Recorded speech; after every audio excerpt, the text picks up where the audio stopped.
안녕하세요. 망커TV입니다.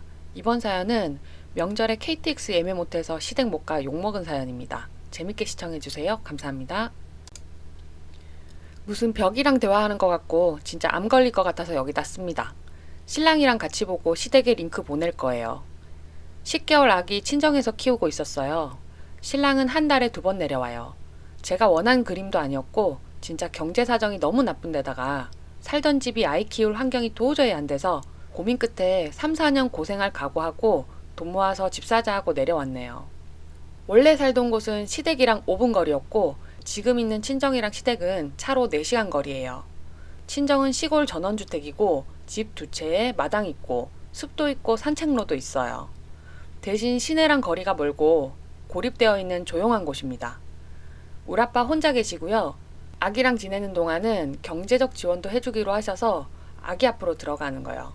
솔직히 너무 감사하지만 눈치도 보여요. 아무튼 아기 5개월째 내려와서 아기가 10개월이 됐네요. 육아 해보신 분들은 알겠지만 지금 시기가 사고 엄청 치는 시기예요. 아무거나 주워 먹고 엄마 껌딱지에 뭐든 밟고 올라가서 떨어지고 눈을 뗄 수가 없어요. 그동안 한 달에 2번씩 시댁에 갔어요. 아버님도 혼자 계신데 아기 당연히 보고 싶어 하니까 제가 녹초가 돼도 꾸역꾸역 올라갔네요. 아버님 집은 분리형 원룸이고 거실 겸 주방 있는 거, 사실 화장실이랑 붙어 있고 누워 자려면 식탁 치워야 하는 넓이. 혼자 지내시기엔 좋은 곳이지만 아기 데리고 자긴 너무 힘들었어요. 아버님이 밤새 TV 보시고 기침하시고 아기는 자꾸 깨고 진짜 헬이었거든요. 그래서 한번 거기서 자고 다음부턴 호텔 잡고 잤는데 그럼 숙박비 부담 장난 아니고 아무튼 그래도 갔었는데 이제 아기가 기고 하니까 떨어질까봐 호텔에서도 잘 수가 없고요. 설 전주에 아기 돌 촬영 있어서 에어비앤비로 갔다 왔어요. 촬영은 이사 전에 계약한 거고 날짜가 잡혀 있었고요. 지방이 고향인 분들은 아시겠지만 명절 기차표 구하기가 쉽나요? 전 손가락도 느려서 분명히 예매 못할 거라 생각했네요. 솔직히 KTX 타고 움직이는 것도 힘들어요. 아기띠 하고 짐가방 메고 끌고 유아 동반석이어도 아기가 울면 눈치 보여서 그동안 오르내릴 때마다 계속 통로에 서서 다녔습니다. 기차도 그런데 연휴에 버스라니 그건 염두에 두기도 싫었어요. 신랑은 이남 이녀고 신우들은 둘 다 일본 남자랑 결혼해서 일본 산지 20년 정도 됐어요. 1월 초에 큰 신우 다녀갔었고 그때도 올라갔었는데 그때 제가 아버님한테 말씀드렸거든요. 설 예매 못하면 이번엔 각자 지내야 할 것 같다고. 알았다고는 하시는데 표정은 당연히 안 좋죠. 아무튼 1월 7일 예매날 새벽에 사이트에 들어갔더니 뭐 이미 다 매진이고 그래서 설 전주에 올라가서 3박 4일 지내며 아침 저녁 아버님이랑 먹고 아주버님네도 만나서 양해 구하고 형님한테 저 대신 오빠 많이 부려먹으라고 죄송하다고 하고 내려왔어요. 저 결혼 6년 동안 명절에 친정 온 적 별로 없어요. 한두 번 왔나? 시댁에서 제사 끝나면 솔직히 파김치인데 신랑 힘들게 운전하는 거 싫어서 대부분 안 오고 그 전에 내려왔다 가거나 명절 지나고 가거나 했고요. 그동안 꼬박꼬박 명절 제사 다 참석하고 상 차리고 음식하고 할 거 다 했어요. 내가 노예 자처한 것도 아니고 친정 할머니가 계셨기 때문에 나이든 시아버님 이해해 드리려고 하고 힘들어도 그냥 했어요. 80 노인이 사는 세상을 이제와 굳이 깨트려서 뭐 하겠어요. 짜증날 때도 있었고 화날 때도 있어도 우리 할머니 생각하면서 그냥 그렇게 지내고 최대한 혼자 있는 아버님 쓸쓸하지 않게 하려고 나름 배려하면서 살았는데 신랑 명절 연휴가 길어져서 아기랑 져보려고 내려왔고 같이 친구 집 가서 놀고 있는데 신랑이 안 좋은 표정으로 밖에 나가길래 어디 가냐 했더니 작은 누나랑 통화하러 간대요. 딱 눈치챘죠. 나중에 왜? 언니가 나 설에 안 왔다고 뭐라 하는 거야? 그랬더니 그렇다고 하더라고요. 사정 설명했는데도 그래도 어떻게 설인데 안 오냐? 아버지 사시면 얼마나 사신다고. 네가 중간에서 잘 해라. 도리는 하고 살아야 할 거 아니냐고 막 뭐라 했대요. 그래서 제가 카톡으로 다시 상황을 이야기했고 이게 그렇게 혼날 일이냐 했는데 아기 데리고 이동하는 거 힘든 거 안다. 근데 그것도 생각 안 하고 시골 갔냐고 하더라고요. 거기서 저 멘탈 끊겨서 진짜 하고 싶은 말 다 쏘아 붙였어요. 진짜 자기 딸이면 아기 업고 짐 끌고 버스 타고 오라고 하겠냐고요. 아니, 그럼 본인들은 일본에서 왜 안 오시는지 묻고 싶네요. 비행기 2시간밖에 안 걸리는데. 나도 남의 집 귀한 딸인데 왜 며느리만 상차려요? 가족이니까 시전할 거면 일본 사이들도 명절엔 당연히 와서 전부치고 남을 묻혀야지. 솔직히 아이 계획 전혀 없다가 그놈의 지긋지긋한 하나만 낳아라에 지쳐서 제가 졌어요. 대신 저는 강제 백수, 24시간 밀착 독박 육아를 얻었고 본인들은 아주 가끔 우르르 까꿍하면서 즐거워하면 끝이죠. 울면 나한테 다시 보내고 아기 낳고 10개월 동안 제대로 잠잔 기억도 없고 샤워 한번 맘껏 해보지도 못했고 느긋하게 밥도 먹어본 적 없고 좋아하는 책 하루에 5페이지씩 끊어 읽어요. 이 와중에 한 달에 2번씩 짐 싸고 풀고 아기 업고 지고 이 정도 했으면 진짜 대단한 거 아닌가요? 제 친구가 그러더라고요. 너 예전에는 그냥 종살이였는데 이제 유모지위까지 얻었구나. 신우랑 대화한 카톡 보여드릴게요. 언니, 저 설에 안 올라간 걸로 오빠한테 이야기하신 것 같은데요. 저 가기 싫어서 안 간 거 아니고요. 힘들다는 핑계로 안 간 것도 아니에요. 여기는 명절 기차표를 한 달 전에 예매를 해요. 이번엔 1월 7일 날 예매 날이었고요. 새벽 6시에 일어나서 예매 사이트 들어갔는데 10분 만에 매진되고 13,000명이 대기자였어요. 연휴 내내 다 매진이어서 가려면 버스밖에 없는데 막히면 7, 8시간 버스 타고 가야 하고 휴게소도 한 번밖에 안 들리는데 애기 안고 짐 끌고 솔직히 자신 없었고요. 기차는 아기 울면 통로에 나갈 수라도 있지만 버스는 설 수도 없고 계속 앉아 있어야 하잖아요. 그래서 전주에 일부러 3박 4일 안양에 있었고 아침 저녁 아버님이랑 먹고 했어요. 전 충분히 이해해 주실 줄 알았네요. 그리고 올라가서 아버님 집에서 안 잔 거는 솔직히 아이 때문에 불편한 것도 있지만 오빠가 나가서 자자고 한 것도 있어요. 우리 자주 보지도 못하고 한 달에 2번 만나도 아기 때문에 시간 내기도 힘든데 아버지 집에서 자면 아무것도 할 수가 없잖아요. 아버지가 그래도 서운하시다면 어쩔 수 없는 건데 제가 언제 나 힘들고 불편하다고 해야 할 일 안 한 적 있나요? 이게 그렇게 야단 맞을 일인지 모르겠어요, 솔직히. 언니, 1월 7일부터 예약하려고 했는데 못한 건지는 모르겠지만 큰언니 얘기 들어보니까 큰언니 한국에 있을 때 벌써 결정하고 아버지한테 얘기하는 걸 들었다고 해서 내가 설마 아닐 거라고까지 얘기했는데 난 조금 깜짝 놀랐어. 그래, 아기 데리고 이동하는 거 힘들지. 내가 모르겠니? 그치만 그런 거 생각 안 하고 시골로 내려간 거 아닌가? 내가 동생한테도 너한테 얘기할 필요 없고 네가 중간에서 잘 해결하라고 했는데 믿은 내가 바보네. 나도 그렇고 큰언니도 여태까지 살면서 새언니도 물론이지만 싫은 소리 한마디 안 하고 살았어. 옆에 있으면 우리가 하면 되지만 그럴 상황이 못 되니까 그래도 가까이 있는 네가 우리보단 나을 거란 생각에 좋게 생각하고 고맙게 생각하자고. 동생한테도 말했지만 아기는 크는 과정이니까 조금만 참고 나이 많으신 아버지 앞으로 몇 년을 설을 같이 보낼지 모르니까 그래도 마음 편하게 해드리자고 말한 건데 내가 그렇게 심한 거니? 만약에 너 성격에 내 입장이었으면 어땠을까? 나 왜 다들 듣고 싶은 것만 듣는지 모르겠네요. 이미 결정해서 큰언니한테 말씀드린 게 아니고요. 저도 기억하는데요.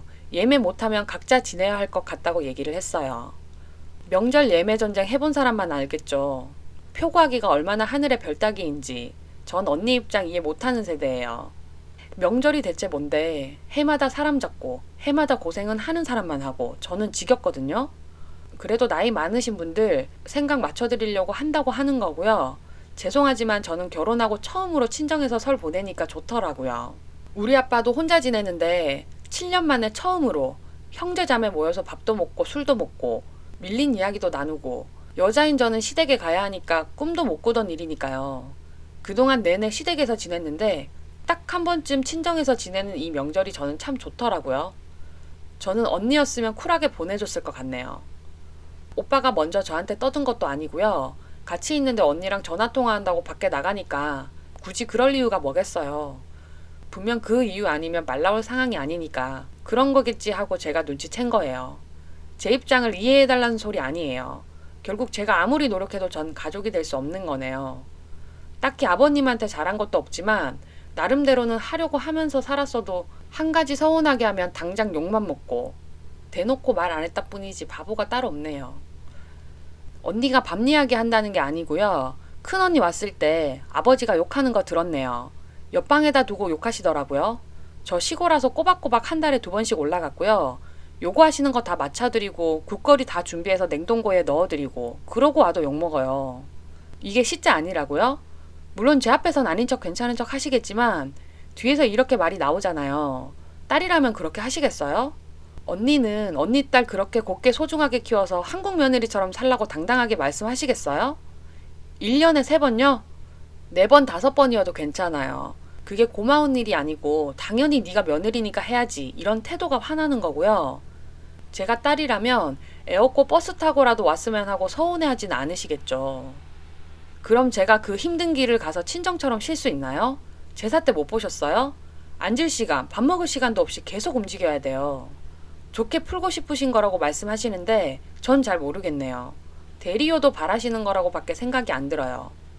자기가 살아보지 않은 삶에 대해서 그렇게 속단하고 그게 뭐가 그렇게 힘들어? 당연히 그 정도는 할 수 있지. 이렇게 생각하는 것 자체가 폭력이에요. 언니, 나는 정말 좋은 사이라고 생각하고 너랑 나랑 각별하다고 생각했는데 네가 우리 가족이 아니라고 될 수 없다고 쉽게 말해버리니 할 말이 없네. 더 좋은 관계로 하고 싶어서 말한 거고 싸우려고 한 것도 아닌데 내가 안 들어야 하는 얘기까지 들어버린 것 같네. 그러게요. 제 생각엔 전 애초에 결혼생활 시댁생활하고 안 맞는 사람인 것 같아요. 죄송합니다. 언니, 우리 집안에 귀신이 되라고 하는 말은 무슨 말인지 모르겠고 밥하고 아기 낳아달라고 한 사람이 누군지 모르겠지만 그건 어른들이 아기 낳고 알콩달콩 행복하게 살길 바라는 노파심에서 재촉했을 수도 있어. 그래도 지금 아기 생기고 해서 너무 좋잖아. 밥도 해서 너희들끼리 먹는 거지. 아버지 밥하라고 말 안 하잖아. 정말 1년에 3번인가 하는 건데 그게 그렇게 힘들었구나. 그래도 난 너랑은 다른 시자 붙은 사람보다는 잘해주고 이뻐했는데 이런 일을 풀려고 생각하는데 나는 너하고 마음에 있는 말도 하고 친하다고 생각하고 아직도 변함은 없어. 너희들이 힘들어하는 것도 알아. 오죽하면 지리산까지 내려갔을까 생각하면. 신우들 1년에 한두 번 들어와요.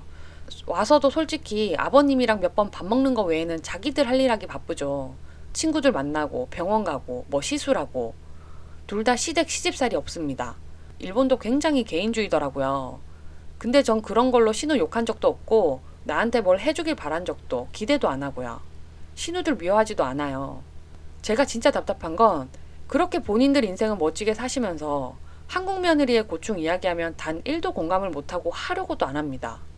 이번에 싸우면서 저한테 1년에 3번 상 차리는 게 그렇게 힘드냐고. 예전에도 같은 걸로 다툰 적이 있었는데 사랑하는 남자를 위해서 그 정도는 당연히 할 수 있는 거 아니야? 이 논리예요. 자기는 해본 적도 없으면서. 솔직히 상 차리는 거 고되지만 못할 정도는 아니에요. 고맙게 생각하고 부탁해준다면 10번도 전 괜찮아요. 야 이거 해라, 야 저거 해라. 마치 나한테 맡겨둔 노동력이라도 있다는 듯이 당당하게 요구하는 게 진짜 싫은 거라고요. 아무리 말해도 못 알아먹어요. 결론은 그냥 그 정도는 해줄 수 있는 거 아니냐. 무슨 조선시대 사람이랑 대화하는 것 같아요. 후기 글 읽어드릴게요. 왠지 후기 글 남겨야 할 것 같아서 글 씁니다. 링크 보냈으니 신우들도 이 후기 읽으실지 모르겠네요. 신랑도 이 글 받고 저에게 네가 이렇게 해서라도 마음이 풀린다면 괜찮다고 해줬습니다. 이 글을 올린 게 저희 신랑을 욕먹일 수 있다고 예상은 했지만 그래도 마음은 아프네요. 중간에 남편이 왜 아무 말 못하냐고 하시는 분들 있지만 사실 남편이 착하고 남 상처 주는 말 잘 못해요. 더군다나 자기 가족인데 그게 쉬울까요? 그런 모습까지 저는 사랑하기 때문에 만약 제 편에 서서 자기 가족을 함부로 대하는 사람이었다면 실망했을 거예요. 아무튼 링크 보냈고 형님에게도 저 이제 아무것도 안 한다고 말씀드렸습니다. 왔다 갔다 하는 차비 비용으로 절 위해 맛있는 것도 사 먹고 오랜만에 미용실도 가고 옷도 좀 사고 사람답게 살아보려고요. 자유의 향기가 이렇게 좋았던 건지 새삼스럽습니다. 응원해주신 여러분 감사합니다. 링크 보냈습니다. 지금쯤 이 글 보셨는지 모르겠네요. 언니 저한테 그러셨죠? 그럴 줄 모르고 시골 갔냐고. 그 한마디만 아니었어도 저 그냥 넘어갔을 거예요.